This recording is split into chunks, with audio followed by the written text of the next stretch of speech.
because the presentation is about to take place with Justin Gimelstob on court, introducing the great man, Roger Federer. This is the 9th time that Roger will win the Stefan Edberg Sportsmanship Award, the 11th time the fans' favorite award, and the 2nd time the humanitarian award. I'd like to introduce the ATP Player Officer and Barclays ATP World Tour Finals Tournament Director Andre Silva and Alexandra King, representing Moet and Chandon, who will present Roger with the trophy. Now, how about your biggest round of applause thus far for the Barclays ATP World Tour Finals, his 27th award since 2003, the incomparable Roger Federer.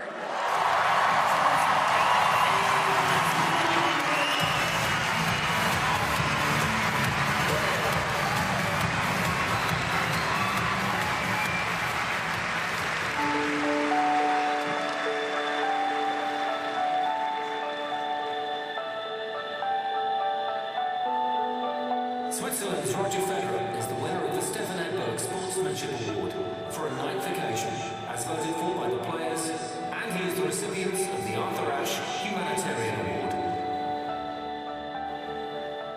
This year, the Swiss Maestro became just the 4th player in ATP World Tour history to record 900 match wins.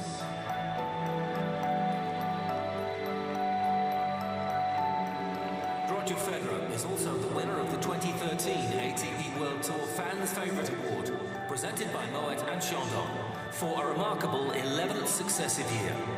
Voted for by the fans, it's a moment to savour. Congratulations, Roger.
All right, Roger, remarkably, your 27th award since 2003. Let's start off with the Stefan Edberg Sportsmanship Award. I know that means a lot to you because of what Stefan meant to you as a competitor. How meaningful is it? Well, it's very special always, just because, like you mentioned, Stefan Edberg was my hero growing up, and I always admired his sportsmanship, so to follow in his footsteps and hopefully be a good role model for future players is very important to me. I always try to play fair. Clearly, you got to be tough out there. It's a tough sport, but I really like the camaraderie we have going at the moment between all the guys, not just the top guys, but the rest of the players as well. So it's a great award to win, and I thank all the players who have voted for me.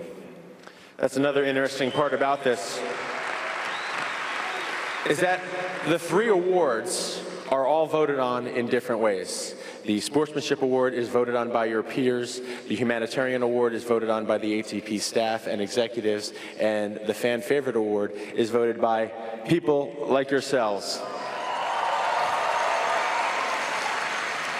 And the Fan Favorite Award presented by Moet and Chandon, it's the 11th straight year, so that means that spans 2 generations. In this day and age, with social media and access and people's opinions being heard, for the 11th straight time, you are voted the favorite player on the ATP World Tour. How special is that?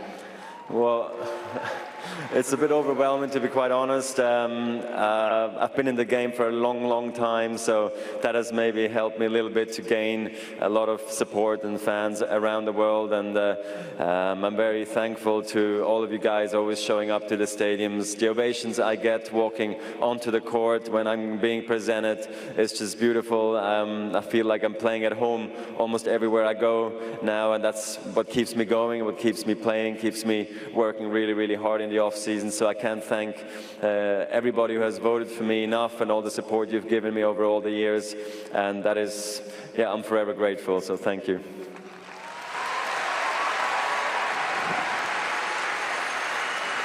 Now the third award, honoring Arthur Ashe, the humanitarian award. You've done such incredible work with the Roger Federer Foundation. I know what Arthur Ashe means to you, and I know what your philanthropic work means to you. It's been an incredible run with the foundation. How valuable is that? And update us on where you're at with the foundation. Well, it's something very personal, of course, on so many levels. It's not something I ever thought I could ever do. When I was a little boy, I was thinking of playing tennis, you know, on the ATP Tour. That was my dream, really. And then very quickly did I realize, because we had great leaders in our sport who did a lot of work, like Arthur Ashe or Andre Agassi, who did a lot of work in the foundation area, that really inspired me as well. And today, or this year, we're celebrating the 10-year anniversary of the foundation. And I'm very, very excited to do more things in the future. We've touched the lives of 50,000 kids so far, and we have a very ambitious goal to touch 1 million lives of kids with quality education by 2018. So this award is really gives me a lot of motivation, inspiration to go forward and push more and learn more about it.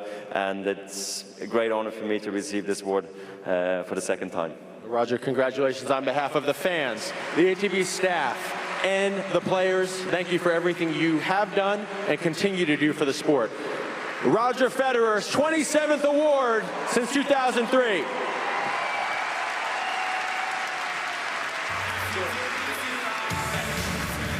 Well, talking of humble champions, there is another, and what a difference he has made. He's talking there about the foundation that he started in 2003, supports children in Zambia, Zimbabwe, Botswana, Malawi, South Africa, Ethiopia, and his native Switzerland.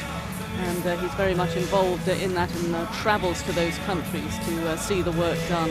And also the fans' favourite, he talks about that 11th time that he's won it. He got 56% of the votes. Rafael Nadal was second in that. And the Sportsmanship Award, well, he was nominated along with Juan Martín del Potro, David Ferrer and Rafael Nadal. But he has come away with all three trophies. And there he is on court, and those pictures will take place for some time. So that was, I mean, lovely to see him out there. It's a shame they didn't announce it earlier, because a lot of people left, and I think, you know, after a long match, if they'd have known that they were going to hear from Roger, it would have stayed. Everybody's been talking about what a bad year he's had. He's won 4 trophies. I don't know what the problem is. He's won in Halle, and now he's picked up 3 more. But I think it's thoroughly deserved. I mean, he's so well respected. He's such a great ambassador for the game, and he's a great leader for the players. I think the example that Federer and Nadal have set the younger generation moving forward, the way that they interact, how accessible they are with the media, and also their on-court attitude and persona, it really is first class, and they've really been able to sort of lead from the front and put the game in the position it is today. I mean, 3 very honourable awards there. I mean, I don't know which one that he feels, you know, most about. Really. Well, I think he takes the humanitarian award very seriously, because his background is South Africa, and he's seen a lot of hardship, a lot of youngsters growing up there, and I think that continent means a great deal. You know, we always think of him as Swiss, but he's half South African, and I think he feels very much for the plight of children suffering in South Africa and countries surrounding it. So probably that one. He's always going to be a fan's favourite. I mean, it's the way he plays the game, it's the way he handles himself, and he speaks so well as well. If only other sports could have people who spoke so articulately as he does. I mean, what he wants to do is he wants to win some more tennis matches still, which is, the next time we see him, he's going to be playing Gasquet, probably to stay in this event. So whilst he's still got the motivation to play and to win and to improve, he's always going to be saluted.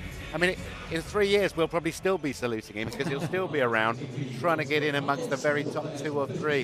He's going to be fascinating to watch in the next year, 18 months. He'll still be winning the fan favourite, even if he's not playing the game. He'll be in the Probably will. Just turn up for a doubles and he'll probably still win it. But it's incredible what you actually, when you look at his record and everything, you know, because this year we're talking about, oh, well, he's only won 1 tournament, but you look at his Grand Slam record and all that he's achieved, it is, I mean, truly outstanding. It is. I mean, the list of his achievements is really endless, whether it's titles won, Grand Slam titles, consecutive Grand Slam semi-finals, consecutive Grand Slam quarter-finals. I mean, it is incredible. And I think for some people, after the year that he's had, the losses that he's had, losing to Stakowski in the second round of Wimbledon, and having a disappointing US Open, some people are questioning why he has the desire to keep going if he's having those poor results. But I think that is the beauty of Roger Federer, is that he has enormous passion for the game. It is obviously much more fun when you're winning, but even though he hasn't been winning quite as consistently, he still has the desire to go out there and enjoy the game, enjoy the process, and hopefully win more. And he believes that he can win more. If he didn't believe, I'm sure he wouldn't do it. But absolutely, I think with the way that he's played in the last couple of weeks, it's been moving in the right direction. He'll be extremely motivated to have a good off-season at the end of this year and really hit the ground running in 2014. But going back to what we briefly touched on at the top of the show is, Novak saying he's not as fast as he was. Is he moving? Can he last 5 sets in Grand Slams? There's a lot of questions still to be answered. Well, I mean, yeah, he can last 5 sets, but can he give his best for each of those 5 sets, or does he have to take a little bit of time off in a match? As soon as you take a little bit of time off, these other guys, particularly, obviously the top 3 with him, Murray, Nadal, Djokovic, they're going to capitalize on that. It's what Djokovic particularly does to Federer's second serve, which is a worry if you're looking at in purely tennis terms. In Paris, in the final set, Federer served 9 points off the second serve and won one of them. Djokovic has the greatest returns I've ever seen. Agassi right up there, and Connors as well. But I mean, how are you supposed to resist that when you are 5, 6 years older? It is a very, but it makes it interesting. 17 Grand Slam winner, the great man himself, trying to resist that. He's going to have to find a way. He's blown people off the court long enough. This is a different phase of his career. And if he still wants to hit the ball, maybe there is a way. I think Wimbledon offers the best opportunity there. Absolutely, and he's done it before when we've questioned whether he was at his best. He's come back and proved us all wrong. But also when you look at the depth of the game with obviously Djokovic, and you talk about Murray, and there's Ferrer, and then Del Potro, but you look at someone like Wawrinka, there's Burdick, there's all of those. I mean, to win a Grand Slam now, and Janowicz, to win a Grand Slam, it doesn't just start from the semi-final stage. You've got to beat big players. No, it certainly doesn't, and Roger showed this year that he's human. If he doesn't play well, he will lose early. But I think when you talk about this caliber of players, Nadal, he had 7 months off. He's come back and he's achieved the #1 ranking. That is because he's one of the greats of the game. I reflect on Sampras. Sampras lost second round to George Bastel at Wimbledon.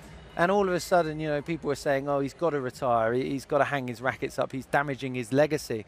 And, 3 months later, he won US Open. And that was against the odds. That's because he's one of the greats of the game. And I feel that a lot of people have been very, very quick to write Federer off. There's no doubt it's going to be an unbelievable challenge. Probably his greatest challenge if he were to win another Grand Slam. But when you've won 17, you've got the experience, the confidence that goes with that. I'm reluctant to, and I'd love to see it because he's not going to be around forever. And I think we should make the most of him while he is.